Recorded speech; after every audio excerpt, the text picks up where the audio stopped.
ಮಹೇಶ್ ತೆಂಗಿನಕಾಯಿ. ಸನ್ಮಾನ್ಯ ಅಧ್ಯಕ್ಷರೇ, ರಾಜ್ಯದ ವಿವಿಧ ಜಿಲ್ಲೆಗಳಲ್ಲಿ ಅನೇಕ ಮಹಿಳೆಯರಿಗೆ ಗೃಹಲಕ್ಷ್ಮಿ ಯೋಜನೆಯಡಿ ಕಂತುಗಳು ಸಮಯಕ್ಕೆ ಸರಿಯಾಗಿ ತಲುಪದ ಸಮಸ್ಯೆ ಉಂಟಾಗಿರೋದ್ರಿಂದ ಈ ಬಗ್ಗೆ ಅಗತ್ಯ ಕ್ರಮಗಳನ್ನು ಕೈಗೊಳ್ಳುವ ಬಗ್ಗೆ ಮಹಿಳಾ ಮತ್ತು ಮಕ್ಕಳ ಅಭಿವೃದ್ಧಿಯ, ವಿಕಲಚೇತನ ಮತ್ತು ಹಿರಿಯ ನಾಗರಿಕರ ಸಬಲೀಕರಣ ಸಚಿವರ ಗಮನ ಸೆಳೆಯ ಬಯಸುತ್ತೇನೆ.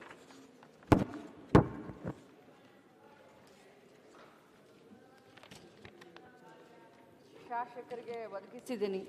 ಏನಾದರೂ ಪರ್ಟಿಕ್ಯುಲರ್ ಏನಾದರೂ ಇದ್ದರೆ, ಸ್ಪೆಸಿಫಿಕ್ ಏನಾದರೂ ಇದ್ದರೆ ತಾವು ಕೇಳ್ಬೋದು. ಮಾನ್ಯ ಅಧ್ಯಕ್ಷರೇ, ಸಚಿವರು ಉತ್ತರವನ್ನು ಕೊಟ್ಟಿದ್ದಾರೆ. ಎಲ್ಲ ಕಂತುಗಳನ್ನು ಕೂಡ ನಾವು ತಲುಪಿಸಿದ್ದೇವೆ ಅಂತಕ್ಕಂಥ ಮಾಹಿತಿಯನ್ನು ಮಾನ್ಯ ಸಚಿವರು ಕೊಟ್ಟಿದ್ದಾರೆ. ನಾನು ಮಾನ್ಯ ಸಚಿವರಿಗೆ ಕೇಳಕ್ಕೆ ಬಯಸ್ತೇನೆ, 25ನೇ ವರ್ಷದ ಅಂದರೆ ಇದೇ ವರ್ಷದಲ್ಲಿ ಇರ್ತಕ್ಕಂಥ ಫೆಬ್ರವರಿ ಮತ್ತು ಮಾರ್ಚು ಆ 2 ತಿಂಗಳ ಹಣ ಇನ್ನೂವರೆಗೆ ಯಾರಿಗೂ ಜಮೆ ಆಗಿಲ್ಲ. ಅದಕ್ಕೆ ಕಾರಣ ಏನು ಅನ್ನೋಂಥದ್ದು ಒಂದು ಸ್ವಲ್ಪ ಸ್ಪಷ್ಟೀಕರಣ ಕೊಟ್ಟರೆ ಸರಿಯಾಗುತ್ತೆ. ಓಕೆ. ಮಾನ್ಯ ಸಭಾಧ್ಯಕ್ಷರೇ, ಗೃಹಲಕ್ಷ್ಮಿ ಯೋಜನೆ ಇದು ಇಡೀ ವಿಶ್ವದಲ್ಲಿಯೇ ಮಹಿಳೆಯರ ಆರ್ಥಿಕ ಸಬಲೀಕರಣ ಮಾಡಲಿಕ್ಕೆ ಒಂದು ದೊಡ್ಡ ಗುರುತರವಾದ ಹೆಜ್ಜೆ ಅಂತ ನಾನು ಸದನಕ್ಕೆ ತಮ್ಮ ಮುಖಾಂತರ ಹೇಳಲಿಕ್ಕೆ ಬಯಸ್ತೇನೆ. ಮತ್ತು ಈ ನಮ್ಮ ರಾಜ್ಯದ ಗೃಹಲಕ್ಷ್ಮಿ ಯೋಜನೆಯನ್ನು ಬೇರೆ ರಾಜ್ಯಗಳಲ್ಲಿ ಕರ್ನಾಟಕ ಮಾಡೆಲ್ ಆಗಿ ತೆಗೆದುಕೊಂಡು ಎಲ್ಲರೂ ಮಾಡ್ತಾ ಇರೋದನ್ನು ಸದನ ಗಮನಕ್ಕೂ ತರಬಯಸ್ತೀನಿ. ಅದು ಎಲ್ಲರಿಗೂ ಗೊತ್ತಿರುವಂಥ ವಿಚಾರ. ಅದರಲ್ಲೂ ಮಹಿಳೆಯರನ್ನ ಆರ್ಥಿಕವಾಗಿ ಸಬಲೀಕರಣ ಮಾಡಲಿಕ್ಕೆ ಬಹಳಷ್ಟು ದೊಡ್ಡ ಒಂದು ಆಕಾಂಕ್ಷೆಯನ್ನು ಇಟ್ಕೊಂಡು ಈ ಯೋಜನೆಯನ್ನು ನಾವು ಜಾರಿಗೆ ತಂದ್ವಿ. ಇಲ್ಲಿಯವರೆಗೆ ಸಭಾಧ್ಯಕ್ಷರೇ ತಮ್ಮ ಗಮನಕ್ಕೆ ತರಲಿಕ್ಕೆ ನಾನು ಬಯಸ್ತೇನೆ, ಸುಮಾರು 54,000 ಕೋಟಿ ರೂಪಾಯಿಯನ್ನು ಗೃಹಲಕ್ಷ್ಮಿಯ ಫಲಾನುಭವಿಗಳಿಗೆ, ಯಾವತ್ತಿನಿಂದ ಈ ಯೋಜನೆ ಶುರು ಆಯಿತು ಇಲ್ಲಿಯವರೆಗೆ ಸುಮಾರು 54,000 ಕೋಟಿ ರೂಪಾಯಿಯನ್ನು ಗೃಹಲಕ್ಷ್ಮಿ ಯೋಜನೆಗೆ ನಾವು ದುಡ್ಡನ್ನು ಕೊಟ್ಟಿದ್ದೇವೆ.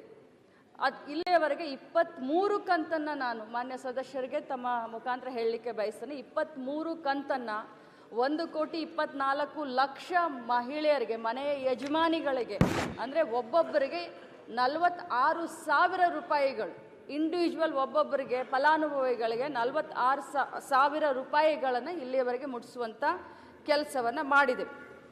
ತಮಗೆ ಹೇಳಲಿಕ್ಕೆ ಬಯಸ್ತೇನೆ, ಆಗಸ್ಟ್ವರೆಗೂ ನಾವು ಕ್ಲಿಯರ್ ಮಾಡಿದ್ದೇವೆ. ತಮ್ಮ ಗಮನಕ್ಕೂ ತರಲಿಕ್ಕೆ ಬಯಸ್ತೇನೆ, ಇದರಲ್ಲಿ ತಾವು ಕೇಳಿದಿರ ಪ್ರಶ್ನೆಯಲ್ಲಿ ತಾವು ಮಾಹಿತಿಗೆ ಕೇಳಿದಾಗ ಏನಾದರೂ ತಾಂತ್ರಿಕ ದೋಷ ಇತ್ತು ಅಂತ. ಹೌದು, ಒಂದು 3 ತಿಂಗಳು ನಮಗೆ ಸ್ವಲ್ಪ ಕನ್ಫ್ಯೂಷನ್ ಆಯಿತು. ಯಾಕಂದರೆ ನೇರವಾಗಿ ನಮ್ಮ ಇಲಾಖೆಯಿಂದ ನೇರವಾಗಿ ಫಲಾನುಭವಿಗಳಿಗೆ ನಾವು ಮುಂಚೆ ಯೋಜನೆ ಹಣವನ್ನು ಡೈರೆಕ್ಟಾಗಿ ಅವರ ಅಕೌಂಟ್ಗೆ ಕಳಿಸ್ತಾ ಇದ್ವಿ. ಅದಾದ ನಂತರ ನಾವು ತಾಲೂಕ್ ಪಂಚಾಯಿತಿ ಮುಖಾಂತರ ಕೊಡೋದ್ರಿಂದ ಒಂದು 2-3 ತಿಂಗಳು ಡಿಲೇ ಆಯಿತು. ಬಟ್ ನಮ್ಮ ಉದ್ದೇಶ ಮಾನ್ಯ ಸಭಾಧ್ಯಕ್ಷರೇ, ಏನು ಮಹಿಳೆಯನ್ನು ಆರ್ಥಿಕವಾಗಿ ಸಬಲೀಕರಣ ಮಾಡಬೇಕಂತ ಇದ್ವಿ, ಆ ಉದ್ದೇಶದಿಂದ ಹಿಂಸರಿಯುವಂಥ ಪ್ರಶ್ನೆನೇ ಇಲ್ಲ. ಇದರಲ್ಲಿ ಯಾವುದೇ ರೀತಿಯಾದಂಥ ಗೊಂದಲಗಳಿಲ್ಲ. ಭಾಳ ಸ್ಪಷ್ಟತೆಯಿಂದ, ಭಾಳಷ್ಟು ಬದ್ಧತೆಯಿಂದ ನಾವು ಈ ಯೋಜನೆಯನ್ನು ಜಾರಿಗೆ ತಂದಿದ್ದೇವೆ. ಅದೇ ಪ್ರಕಾರ ಮುಂದೆ ಕೂಡ ನಾವು ನಡ್ಕೊಂಡು ಹೋಗ್ತೀವಿ. ಇದರಲ್ಲಿ ನಾವು ಯಾವುದೇ ರಾಜಕಾರಣ ಮಾಡ್ತಲ್ಲ, ಯಾವುದೇ ಸ್ವಾರ್ಥ ಇಲ್ಲ. ಭಾಳಷ್ಟು ನೀಟಾಗಿ, ಕರೆಕ್ಟಾಗಿ, ಯಾವುದೇ 1 ರೂಪಾಯಿ ಹೆಚ್ಚು ಕಡಿಮೆ ಈಚೆ ಆಚೆ ಆಗದೆ, ಯಾವುದೇ ಮಧ್ಯವರ್ತಿಗಳ ಹಾವಳಿ ಇಲ್ಲದೆ ಡೈರೆಕ್ಟಾಗಿ ಮನೆಯ ಯಜಮಾನಿಗೆ ದುಡ್ಡನ್ನು ತಲುಪಿಸುವಂಥ ಕೆಲಸ ಮಾಡ್ತಾ ಇದ್ದೀವಿ. ಓಕೆ. ಮಾನ್ಯ ಅಧ್ಯಕ್ಷ ಹೇಳಿದ್ರು. 1 ಮಿನಿಟ್ ಅಲ್ಲ, ನಾ ಕೇಳಿದ್ದು ಹೇಳಿಬಿಟ್ಟು ಎಲ್ಲ ಹೇಳಿದರು ಅವರು. ನಾನು ಕೇಳಿದ್ದು ಫೆಬ್ರವರಿ ಮತ್ತು ಮಾರ್ಚ್ 2025 ದುಡ್ಡು ಇನ್ನೂವರೆಗೆ ಬಂದಿಲ್ಲ ಅಂತೇಳಿ.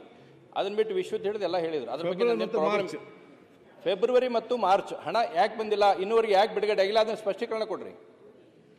ಮಾನ್ಯ ಸಭಾಧ್ಯಕ್ಷರೇ, ನಾನು ಈಗಲೇ ಸದಸ್ಯರ ಗಮನಕ್ಕೂ ತೆಗೆದುಕೊಂಡು ಬಂದಿದ್ದೀನಿ. ಇಲ್ಲಿಯವರೆಗೆ 23 ಕಂತನ್ನು ಕ್ಲಿಯರ್ ಮಾಡಿದ್ದೀವಿ. ಆಗಸ್ಟ್ವರೆಗೂ ಕೂಡ ನಾವು ಹಣವನ್ನು ಹಾಕಿದ್ದೀವಿ ಅಂತ ನಾನು ಕ್ಲಿಯರ್ ಮಾಡಿದ್ದೀನಿ. ಅವ್ರ ಲಾಸ್ಟ್ ಇಯರ್ದು ಮಾರ್ಚ್ ಮತ್ತು ಏಪ್ರಿಲ್ದು, ಮಾರ್ಚ್ ಮತ್ತು ಫೆಬ್ರವರಿ ಅಲ್ಲಲ್ಲ ಮೇಡಮ್ ಅವರು, ಫೆಬ್ರವರಿ ಮತ್ತು ಮಾರ್ಚ್ 2025 2 ತಿಂಗಳ ಹಣವನ್ನು ನೀವು ಇನ್ನೂ ಹಾಕಿಲ್ಲ. ಆಫೀಸರ್ ಇದ್ರೆ ದಯವಿಟ್ಟು ಕೇಳ್ರಿ. ಇನ್ಫಾರ್ಮೇಶನ್ ಸರಿ ಕೊಟ್ಟಾರ ಗೊತ್ತಿಲ್ಲ, ಅವ್ರಿಗೆ ಒಂದ್ಸಲ ಎನ್ಕ್ವೈರಿ ಮಾಡಿ. ಆಗಸ್ಟ್ ವರೆಗೂ ಕ್ಲಿಯರ್ ಮಾಡಿದೀನಿ. ನೀವು ಫೆಬ್ರವರಿ ಮಾರ್ಚ್ ಅಂತ ಹೇಳ್ತಾ ಇದ್ದೀರಾ ಮಾನ್ಯ ಸದಸ್ಯರೇ. ನಾನು ಹೇಳೋದ್ನು ಸ್ವಲ್ಪ ಅರ್ಥ ಮಾಡ್ಕೊಳ್ಳಿ. ಆಗಸ್ಟ್ ವರ್ಗು ಕ್ಲಿಯರ್ ಮಾಡಿದ್ದೀನಿ, ಫೆಬ್ರವರಿ ಮಾರ್ಚ್ ಹಿಡ್ಕೊಂಡು ಅಂತ ತಮ್ಮ ಗಮನಕ್ಕೆ ಹೇಳಲಿಕ್ಕೆ ಬಯಸ್ತೇನೆ. ಹಾಗಾದ್ರೆ ಒನ್ ಮಿನಿಟ್ ಹೌಸ್ ನಲ್ಲಿ ಉತ್ತರ ಕೊಡ್ತಾ ಇದ್ರಿ, ಫೆಬ್ರವರಿ ಮಾರ್ಚ್ ಹಾಕಿಲ್ಲ ಅಂತಂದ್ರೆ ಏನಂತ ಅದೊಂದ್ಸಲ ಹೇಳ್ಬಿಡ್ರಿ. ನೀವು ಹೇಳಾಕತ್ರಿ 23 ತಿಂಗಳು ಕೊಟ್ಟೇನಿ ಅಂತ, 23 ಕಂತು ಕೊಟ್ಟೇನೆ ಅಂತ ಹೇಳ್ತೀರಿ. ಆಸ್ ಪರ್ ಮೈ ರೆಕಾರ್ಡ್ಸ್ ನಿಮ್ ಸರ್ಕಾರ ಅಧಿಕಾರಿಗಳಿಗೆ ಕೊಟ್ಟಿದ್ರ ಪ್ರಕಾರ ಫೆಬ್ರವರಿ ಮಾರ್ಚ್ ಇನ್ನೂವರೆಗೆ ದುಡ್ಡು ಹಾಕಿಲ್ಲ. ಬಟ್ ನೀವು ಇವಾಗ ಹೇಳ್ತಾ ಇದ್ರೆ ನಾವು ಹಾಕೇವಿ ಅಂತೇಳಿ 23 ಕಂತು ಅಂತೇಳಿ. ಇನ್ನು ನೀವು ಆಗಸ್ಟ್, ಸೆಪ್ಟೆಂಬರ್, ಅಕ್ಟೋಬರ್, ನವಂಬರ್ ಮಟನು 3 ತಿಂಗಳಿದ್ದೀಗೂ ಬ್ಯಾಲೆನ್ಸ್ ಐತಿ. ಅದು 3 ತಿಂಗಳು ಯಾಕೆ ಬ್ಯಾಲೆನ್ಸ್ ಇಟ್ಟಿರಿ ಅನ್ನೋದು ಹೇಳ್ರಿ. ನೀವು ಹೇಳಿದ್ರೆ ಗೃಹಲಕ್ಷ್ಮಿ ಬಹಳ ಒಳ್ಳೇದೈತಿ, ಅದ್ರ ಬಗ್ಗೆ ನಾನು ಡಿಫರೆನ್ಸ್ ಆಫ್ ಒಪಿನಿಯನ್ ಇಲ್ಲ. ನೀವು ಗಮನ ಸರ್, 1 ಸೆಕೆಂಡ್ ಸರ್, ಕೊಡ್ತಾರೆ ಅವರು. ಅಲ್ಲ 1 ಸೆಕೆಂಡ್ ಸರ್, ನಾನು ಕೇಳಾಕತ್ತೀನಿ, ಅದ ಕೇಳತ್ತೀನಿ. ಅದೇ ನೀವು ಯಾವ್ದು ಗಮನಿಸಿಲ್ಲ ಅದ್ರ ಬಗ್ಗೆ ಕೇಳಿ ಹೇಳಿ ಮೇಡಮ್. ಅದನ್ನ ಫೆಬ್ರವರಿ ಮಾರ್ಚ್ ಯಾಕೆ ಹಾಕಿಲ್ಲ ದುಡ್ಡು ಹೇಳಿ. ನೋಡಿ, ನಾನು ಮಾನ್ಯ ಸದಸ್ಯರ ಗಮನಕ್ಕೆ ತೆಗೆದುಕೊಂಡು ಬರಲಿಕ್ಕೆ ಬಯಸ್ತೇನೆ ಅಧ್ಯಕ್ಷರೇ. ನಾವು ಪ್ರತಿ ತಿಂಗಳು ಕೂಡ ಯಾರಿಗೂ ತೊಂದರೆ ಆಗಬಾರ್ದು ಅಂತ ಫೈನಾನ್ಸ್ ಡಿಪಾರ್ಟ್ಮೆಂಟ್ಗೆ ಫೈಲನ್ನು ಕಳಿಸಿರ್ತೀವಿ. ಭಾಳಷ್ಟು ಶ್ರದ್ಧೆಯಿಂದ ಈ ಡಿಪಾರ್ಟ್ಮೆಂಟ್ನ ಜವಾಬ್ದಾರಿ ತೆಗೆದುಕೊಂಡಾಗಿನಿಂದ ಇಲ್ಲಿಯವರೆಗೆ ಯಾವುದೇ ಒಂದು ಗುರುತರವಾದಂಥ ಆಪಾದನೆ ಇಲ್ಲದಂತೆ ಬಹಳಷ್ಟು ಚೆನ್ನಾಗಿ ನಿಭಾಯಿಸ್ಕೊಂಡು ಇಲ್ಲಿಯವರೆಗೆ ಬಂದಿದ್ದೀನಿ. ಫೈನಾನ್ಸ್ ಡಿಪಾರ್ಟ್ಮೆಂಟ್ ಯಾವಾಗ ಕ್ಲಿಯರ್ ಮಾಡುತ್ತೋ ಆವಾಗ ದುಡ್ಡನ್ನು ನಾವು ಒಂದು ಗಂಟೆ, ಒಂದು ಗಳಿಗೆಯನ್ನು ನಾವು ವೇಸ್ಟ್ ಮಾಡದೆ ನಾವು ದುಡ್ಡನ್ನು ಹಾಕ್ತೀವಿ. ಇಷ್ಟು ನಾನು ಸದಸ್ಯರಿಗೆ ಹೇಳಲಿಕ್ಕೆ ಬಯಸ್ತೇನೆ.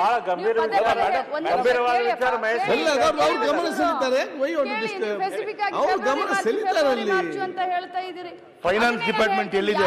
ಯಾವಾಗ ಫೈನಾನ್ಸ್ ಡಿಪಾರ್ಟ್ಮೆಂಟ್ ನಮಗೆ ಕೊಡ್ತಾರೆ, ಒಂದ್ ನಿಮಿಷ, ಒಂದ್ ಗಳಿಗೆ ನಾವು ತಡ ಮಾಡದೆ ನಾವು ದುಡ್ಡನ್ನ ಹಾಕ್ತೀವಿ ಅಂತಾನೆ ತಮಗೆ ಹೇಳ್ತಾ ಇದ್ದೀನಿ. ಇದಕ್ಕಿಂತ ಇನ್ನೇನು ಹೇಳಿ ನಾನು? ಮೇಡಮ್, ನಾನು ಹೇಳೋದು ಒಂದ್ಸಲ ಅರ್ಥ ಮಾಡ್ಕೊಳ್ರಿ.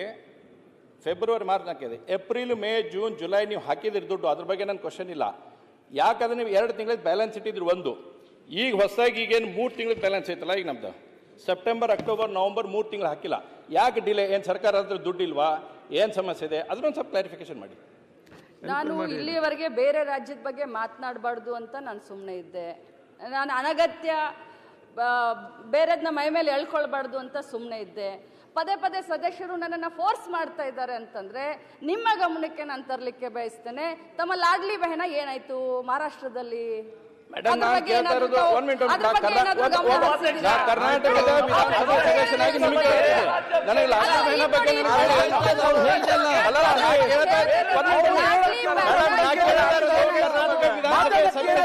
ನಿಮಗೆ ಕೇಳ್ತೀನಿ. ಮಹಾರಾಷ್ಟ್ರದ ವಿಧಾನಸಭೆ ಕೇಳಲ್ಲ, ನೀವು ಉತ್ತರ ಕೊಡಬೇಕಾಗಿದ್ದು ನೀವು. ಕರ್ನಾಟಕ ವಿಧಾನಸಭೆ ಶಾಸಕನಾಗಿ ನಿಮಗೆ ಕೇಳತ್ತೀನಿ. Lordly ಬೆಹನ comparison ಮಾಡ್ಬೇಡ್ರಿ. ಲಾಡ್ಲಿ ಬೆಹನ ಏನಾಯ್ತು ಮಹಾರಾಷ್ಟ್ರದಲ್ಲಿ? ಕರ್ನಾಟಕ ಅನೌನ್ಸ್ ಮಾಡಿದ್ರಿ, ನೋಡಿ ಎಲೆಕ್ಷನ್ ಗೆದ್ರಿ. ನಾನು ಪೂರ್ವ ಹೇಳ್ಬೇಡ್ರಿ ಆನ್ಸರ್. ನಾನು ನಿಮಗೆ ಸ್ಪಷ್ಟವಾಗಿ ಅಲ್ಲಲ್ಲ 4 ತಿಂಗಳ ಹಣವನ್ನ ಸರ್ ಇಲೆಕ್ಷನ್ ಬರುತ್ತೆ ಅಂತ ಹೇಳಿ ಅಧ್ಯಕ್ಷರೇ 4 ತಿಂಗಳ ಹಣವನ್ನ ಮುಂಗಡವಾಗಿ ಪಾವತಿ ಮಾಡಿದ್ರಿ ಇವರು ಮಹಾರಾಷ್ಟ್ರದಲ್ಲಿ. ಇವ್ರದೇ ಸರ್ಕಾರ ಇದೆ. ಈಗ ಎಲ್ಲಿಗೆ ಬಂದಿದೆ? ಎಷ್ಟು ಕುಂಠಿತ ನಡೀತಾ ಇದೆ? ಎಷ್ಟು ಹಣ ಅದ್ರ ಬಗ್ಗೆ ಇದೆಯಾ? ಅದ್ರ ಬಗ್ಗೆ ಏನಾದ್ರು ಇವ್ರ ಹತ್ರ ಮಾಹಿತಿ ಇದೆಯವರೆಗೆ 23 ಕಂತನ್ನ ನಾನು ಮಾನ್ಯ ಸದಸ್ಯರಿಗೆ ತಮ್ಮ ಮುಖಾಂತರ ಹೇಳಲಿಕ್ಕೆ ಬಯಸ್ತೇನೆ. 23 ಕಂತನ್ನ 1,24,00,000 ಮಹಿಳೆಯರಿಗೆ, ಮನೆಯ ಯಜಮಾನಿಗಳಿಗೆ, ಅಂದರೆ ಒಬ್ಬೊಬ್ಬರಿಗೆ 46,000 ರೂಪಾಯಿಗಳು, ಇಂಡಿವಿಜುವಲ್ ಒಬ್ಬೊಬ್ಬರಿಗೆ ಫಲಾನುಭವಿಗಳಿಗೆ 46,000 ರೂಪಾಯಿಗಳನ್ನು ಇಲ್ಲಿಯವರೆಗೆ ಮುಟ್ಟಿಸುವಂಥ ಕೆಲಸವನ್ನು ಮಾಡಿದೆವು. ತಮಗೆ ಹೇಳಲಿಕ್ಕೆ ಬಯಸ್ತೇನೆ, ಆಗಸ್ಟ್ವರೆಗೂ ನಾವು ಕ್ಲಿಯರ್ ಮಾಡಿದ್ದೇವೆ. ತಮ್ಮ ಗಮನಕ್ಕೂ ತರಲಿಕ್ಕೆ ಬಯಸ್ತೇನೆ. ಇದರಲ್ಲಿ ತಾವು ಕೇಳಿದಿರ ಪ್ರಶ್ನೆಯಲ್ಲಿ ತಾವು ಮಾಹಿತಿಗೆ ಕೇಳಿದಾಗ ಏನಾದರೂ ತಾಂತ್ರಿಕ ದೋಷ ಇತ್ತು ಅಂತ. ಹೌದು, ಒಂದು 3 ತಿಂಗಳು ನಮಗೆ ಸ್ವಲ್ಪ ಕನ್ಫ್ಯೂಷನ್ ಆಯಿತು. ಯಾಕಂದರೆ ನೇರವಾಗಿ ನಮ್ಮ ಇಲಾಖೆಯಿಂದ ನೇರವಾಗಿ ಫಲಾನುಭವಿಗಳಿಗೆ ನಾವು ಮುಂಚೆ ಯೋಜನೆ ಹಣವನ್ನು ಡೈರೆಕ್ಟಾಗಿ ಅವ್ರ ಅಕೌಂಟ್ಗೆ ಕಳಿಸ್ತಾ ಇದ್ವಿ. ಅದಾದ ನಂತರ ನಾವು ತಾಲೂಕ್ ಪಂಚಾಯಿತಿ ಮುಖಾಂತರ ಕೊಡೋದ್ರಿಂದ ಒಂದು 2-3 ತಿಂಗಳು ಡಿಲೇ ಆಯಿತು. ಬಟ್ ನಮ್ಮ ಉದ್ದೇಶ ಮಾನ್ಯ ಸಭಾಧ್ಯಕ್ಷರೇ, ಏನು ಮಹಿಳೆಯನ್ನು ಆರ್ಥಿಕವಾಗಿ ಸಬಲೀಕರಣ ಮಾಡಬೇಕಂತ ಇದ್ವಿ, ಆ ಉದ್ದೇಶದಿಂದ ಹಿಂಸರಿಯುವಂಥ ಪ್ರಶ್ನೆನೇ ಇಲ್ಲ. ಇದರಲ್ಲಿ ಯಾವುದೇ ರೀತಿಯಾದಂಥ ಗೊಂದಲಗಳಿಲ್ಲ. ಭಾಳ ಸ್ಪಷ್ಟತೆಯಿಂದ, ಭಾಳಷ್ಟು ಬದ್ಧತೆಯಿಂದ ನಾವು ಈ ಯೋಜನೆಯನ್ನು ಜಾರಿಗೆ ತಂದಿದ್ದೇವೆ. ಅದೇ ಪ್ರಕಾರ ಮುಂದೆ ಕೂಡ ನಾವು ನಡ್ಕೊಂಡು ಹೋಗ್ತೀವಿ. ಇದರಲ್ಲಿ ನಾವು ಯಾವುದೇ ರಾಜಕಾರಣ ಮಾಡ್ತಲ್ಲ, ಯಾವುದೇ ಸ್ವಾರ್ಥ ಇಲ್ಲ.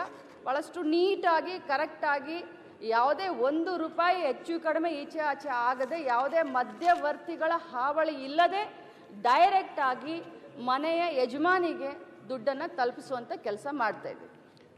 ಓಕೆ. ಮಾನ್ಯ